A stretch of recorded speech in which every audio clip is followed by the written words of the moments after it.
O que levar em consideração para fazer um orquidário? Qual é a luminosidade ideal?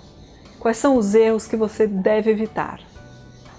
Eu estou aqui com o Reinaldo Ilassi, do Orquidário Paulista, e ele vai contar tudo sobre como montar um orquidário.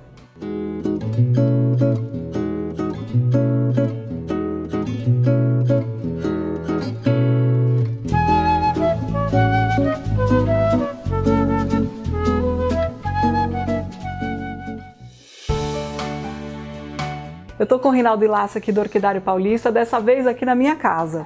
E eu pedi para ele vir aqui e escolher, me mostrar qual é o melhor lugar para eu montar um orquidário. E aí ele vai ensinar a mim e a você que está assistindo o vídeo. Tudo bem, Reinaldo? Tudo bem, olá a todos. Então, o que a gente tem que considerar quando a gente vai pensar num lugar para fazer um orquidário? A primeira coisa que eu falo para as pessoas terem orquídea em casa é aquele conceito de que a orquídea não gosta de sol, então as pessoas querem esconder a orquídea em casa, né? É a principal coisa, a orquídea gosta de muita luz, bastante ventilação, tá? Então a primeira coisa que a gente tem que pensar é em não proteger demais a planta. A orquídea é uma planta muito rústica, uma planta forte, então ela tem que ser num lugar bem arejado com bastante luz. Tá. Aqui a minha pérgola, já percebi que aqui é sombreado demais, né? Então, essa pérgola é uma pérgola muito bonita, só que ela está com sombrite em cima. Além da madeira, que já vai quebrar 50% da luz, porque o intervalo entre uma madeira e outra já dá essa quebrada de 50% de luz, você colocou um sombrite por cima, que isso vai causar uma iluminação menor ainda. Então você tem uma quebra de luz aqui de pelo menos 70%. Isso torna muito escuro. E você tem as paredes em volta. Essas paredes vão dar mais sombra ainda. Então está um lugar muito escuro para as orquídeas. Tá. Então nós vamos agora andar um pouquinho pela casa, pela área externa aqui e ver qual é o melhor lugar. E aí você vai me explicando, tá bom? Tá ótimo. Bom, nós estamos aqui na entrada de casa. O Reinaldo achou que esse lugar é bem legal, essa parede aqui é bem legal para fazer um orquidário. Por que é interessante? Aqui tem duas situações bem interessantes. Muita luz, você tem árvores em volta filtrando um pouco do sol já, e bastante ventilação, que é o principal. Tá. Só lembrando, o sol nasce lá atrás e ele se põe aqui, mais ou menos na direção desses coqueiros aqui no fundo. E durante o inverno ele inclina para lá, sempre a parede fazendo um pouco de sombra. Essa parede é sempre mais sombreadinha mesmo.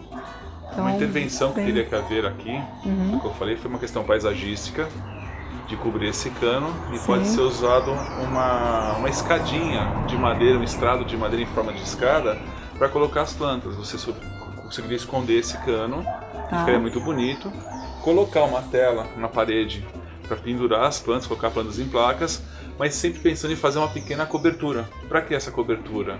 Se vir o sol do meio-dia, aquele sol ruim, que vem bem alto, de cima, ele vai bloquear. E uma chuva de pedra, alguma coisa assim durante o inverno, ou uma tempestade durante o verão, que vem uma chuva de pedra, ela vai bloquear essas pedras que não vão estragar as plantas. Mas com sombrite bem leve, ou com alguma coisa para quebrar isso daí, que fica harmônico com a arquitetura da casa. Que tipo de madeira usa para fazer esse ripado? Pode ser usado dormente de trem ou cruzeta de poste, madeira de demolição, porque são madeiras geralmente antigas e nobres, são tratadas, né? A cruzeta de poste principalmente é muito tratado, e ela não vai ser mais utilizada para a finalidade que ela é. Em vez de ser descartada, ela pode ser reciclada fazendo um projeto bem paisagístico, bem bonito, usando esse tipo de madeira. Legal. Outra coisa que aí a gente tem que levar em consideração também, é importante ter acesso à água, né? Sim, tem que ter. Tem que ter uma torneirinha sempre perto. Uma torneirinha perto. Eu tenho uma ali no canto do jardim, tem uma torneira, tem Isso é essencial para o orquídea. Tem uma mangueira lá, ou então regar com borrifador, né? Sim. Como eu falo em todos os vídeos, para quem tem um borrifador, é uma coisa para economizar adubação, e para você ficar regando com adubação, com pulverizador, para você ficar regando com o pulverizador é uma coisa muito trabalhosa.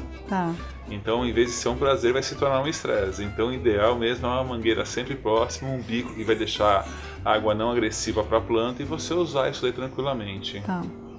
Bom, qual é a história dessa parede aqui? É a mesma parede lá de fora, né? É a mesma posição em relação ao sol, então é uma parede sempre protegida do sol. A grande melhora em relação ao que a gente estava conversando no começo, sentado ali, é Na que pérgola. esse espaço aqui tem ventilação Tá. e muita luz. E é o mesmo processo em relação à frente. Uma pequena cobertura só para evitar uma pedra de gelo. Uma chuva de granizo, alguma coisa assim. E o solzão do E meio-dia. o solzão no meio-dia. Fora isso, fantástico. É só pensar uma forma de Que transformar fique isso aqui e bonito. ficar bonito, para ficar uma coisa que agregue a arquitetura da casa. Vai juntar com o paisagismo, com a decoração da casa. Mas o lugar é perfeito. Se você gostou desse vídeo, dá um curtir aqui embaixo, adicione ele aos seus favoritos. Aproveita e se inscreve aqui no meu canal para ficar por dentro de todas as novidades.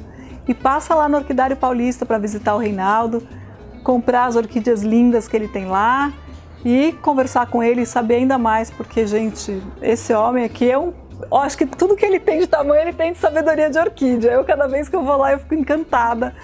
Eu descubro mais um pouquinho que eu não sabia. Aliás, eu acho que esse é o grande barato das coisas, né? Acho que o dia que a gente parar de aprender, a gente morreu, né? Plante comigo, semeie o amor à natureza, compartilhando meus vídeos e posts em suas redes sociais. Te espero no próximo vídeo. Beijos floridos!